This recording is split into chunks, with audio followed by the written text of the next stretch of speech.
grade and be reading something that, wow, this real exotic, intelligent engineering type thing, you can do it. It was so neat, like you can do it yourself. So by 6th grade, I had a ham radio license, soldered together ham radio. I was very lucky to have, a father that I had for a lot of reasons, but he was an engineer. And he would teach me on a blackboard, show me how circuits worked and electrons flowed and how to do certain calculations and make the circuit right. And he would lead me in certain directions sometimes, but not really lead me, but he'd be there to help me when I was inspired in that way. And I had in our neighborhood, Silicon Valley was called Santa Clara Valley back then, and it was full of fruit trees, one of the largest fruit-producing areas of the world, actually. And so our little neighborhood of houses, these beautiful new type of homes called pipe squares, that amazing architecture, middle class could live in there. And we have a little outpost of houses, but if you rode your bike north, south, east, or west, you were in orchards. They built a brand new school because everything was new in Silicon Valley. It wasn't Silicon Valley yet. And you'd ride your bike through an orchard to get to this brand new school. A lot of parents were moving in to work for the company Lockheed. That was the big company in Sunnyvale. And my father worked for Lockheed as an engineer. And in doing that, he also had to build very tiny, lightweight parts for things like submarine missiles and guidance systems. Well, he was in close contact with the people of the early transistor companies in the area, Raytheon and other companies, and Fairchild. And so he was on the leading edge of transistors, miniaturization, and chips and all that. I in 3rd grade. I did some math flashcards with me one night, and when I went to school, the teacher pulled out some flashcards for us, and I was the only boy that could beat the girls. So I knew I was a genius. Well, it's funny though. I started thinking that day, I thought, hey, I'm good at math. I've never thought I was good at anything before. And when you start thinking you're good at something, there's a self-fulfilling prophecy. You tend to perform better. That becomes more important to you to study, and you kind of become good in that area. So I had a real lucky accident. Got me started thinking I'm good at math, and I became good at math. My dad gave me a lot of influential discussions about how education was so important to my future and to the world, and it made young people important because he almost said it. The way I remember it being young was the adults had a pretty messed up, screwed up world with wars and things like that, but we were going to school to study them all, study things and make them better and make the world better. And it really makes you feel good when you're a child being told that, your future is to do things better than we did it. One year I got a transistor radio in about maybe 5th or 6th grade, a little product from Japan, little blue radio, and for years I slept with the radio on next to my head on the bed all night long, listening to music. And I thought, wow, I went to my dad, he was working with transistors in these military projects, and I said, wow, look at these transistor radios. Isn't that cool that now they're making transistors so people can have small radios? And he said, well, that's not really why they're making transistors. They're making transistors for the military. And once they have it for the military, some of it kind of finds its way into products that we use in our own home and our own lives, like transistor radios. And I was disappointed. And to this day, I always go back to that conversation and think, I remember in my head just an internal decision that I wanted someday for products to be made for people that live a life in a home, to have a better home. Science fairs in early school years were very important too. I got steered into, like the other electronic kids. We had a block full of a lot of parents that were engineers, new parents, a lot of young kids. We had a lot of kids in our neighborhood, and a lot of them liked electronics. Could buy parts at Sunnyvale Electronics and solder them together and make little oscillators and flashers and house-to-house intercoms. But in the science fairs, I stumbled into, and it was partly accidental, some nice little projects, and by 5th grade, built a big, huge project with 92 lights and 92 switches for the electrons of an atom. And those switches had to be wired with some reasoning that every single switch turned on more and more lights, and the next one turned some of them off and turned others on because electron orbits change around.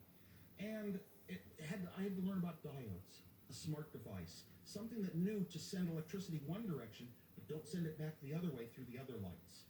And that was sort of a first learning step.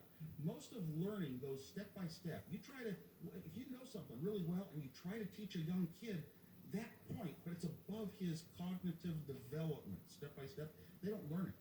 You have to go, as a teacher, you have to go in short, small, appropriate steps. And I was looking, okay, so I saw a diode, and I learned one little element of electronics, one little part and how it worked. By sixth grade, I embarked on a huge project. My dad, because of his real good connections with the transistor companies, got hundreds of diodes and transistors given to us as cosmetic rejects from local companies. And we had a lot of those. And I learned about logic gates. I actually accidentally stumbled on a book that my dad had, or not a book, it's a journal for engineers. They didn't have magazines covering computers in electronics or anything back then. They had ham radio, they had electronics, but they didn't have computers. So only certain engineers would have these kind of journals, and I opened it up. A few of the articles I could understand, articles on big, huge computers with vacuum tubes and thousands of them and how many calculations per second they could do. And other articles one was about a big, huge CRT, and the dots on the CRT were memory. They could be written and turned on, they could be read, and then they could be refreshed. And it was like the memory was a huge CRT display, like a TV set. What a fascinating article to read. And then when I was that young, about 8 years old maybe, and then I read an article about logic gates. Something that can make a decision if two inputs are both ones, the output's a 1. Otherwise, the output's a 0. And learned about AND gates and OR gates and algebra that can switch one into the other, Boolean algebra, and I loved it. And you know what? As a 5th grader, you didn't need high-level math. You didn't need to know matrix multiplications and math analysis, and you didn't need to know any calculus. Anybody that kind of knew addition and counting could pretty much stumble and understand logic. It wasn't that hard. Why was it such an obscure thing that almost nobody in the world worked on this stuff? But I was so lucky to stumble onto it in this magazine, fall in love with this journal. Well, now tic-tac-toe is a game of logic. If certain squares are taken with X's, you know where to put your O. You can make a logical set of rules. And that fit this whole concept of logic gates. A logic gate could have inputs for square 1 and 2 and 5. And if they're all taken, then my move is going to be square 7. Real simple logic. So pounded a bunch of nails into a 3x4 piece of plywood. Soldered transistors and diodes and resistors, building up gates and gates and more gates and gates. Decision gates.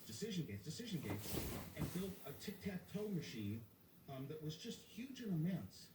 Part of making these very large science fair projects is you put yourself into building a long project that's not over in a day or two. So, and that's a real good thing to understand when you're trying to build something significant someday in electronics, to go through that step. Also, I was, way ahead of my time. I mean, computers weren't even in colleges at this point in time, around 1960. Now, in 8th grade, I took a science fair another step further.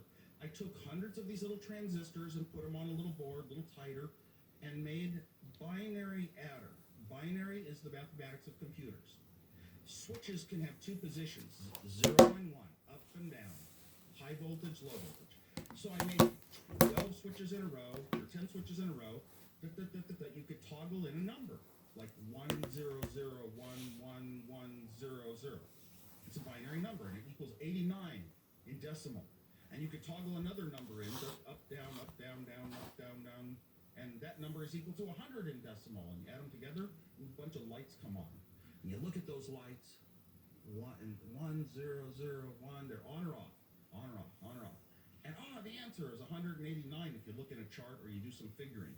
Pretty slow and awkward, but isn't it neat that for the first time in history you could ever imagine building a device that can actually calculate like this? So I built this thing for a science fair, and it was so neat. I won all sorts of awards, got the first airplane trip of my life. The Air Force gave me the award for the top electronics project in the whole Bay Area Science Fair. And I was in 8th grade, and the science fair covered up through 12th grade. So I was one of those early starting electronic whizzes and geeks and all that. It was around that point in time, too, in junior high school, where kids start to socialize a lot. And pretty much, I kind of, dropped out of that sphere. I was sort of a math genius and a technical people, so they didn't talk to me as much as, normal people or in the same way. And I didn't know it. Now, I was on this little course, working my way up the stairway to finding out what is a computer. Somehow I wanted to know what computers were, but I was way too shy to ask or to deliberately try to find something that described what is a computer. I wanted to stumble into answers on my own. So far, I had come across learning how diodes work to stop electricity going one way, how to put diodes and transistors together to make a gate, how to put a bunch of gates together to make an adder. I'd even figured out how to take an adder and subtractor and put in a few more gates of my own and make it one circuit that does both. I'd even solved some circuit problems that resistors didn't work there. You need diodes.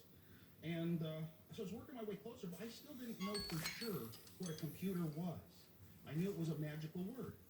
In ninth grade, I went to a science fair, not with my own project, but just to go. And there was a project, and it had a bunch of switches that would select operations, like move a number into a certain set of storage registers, or add two storage registers together, or put those two storage registers in some other storage register.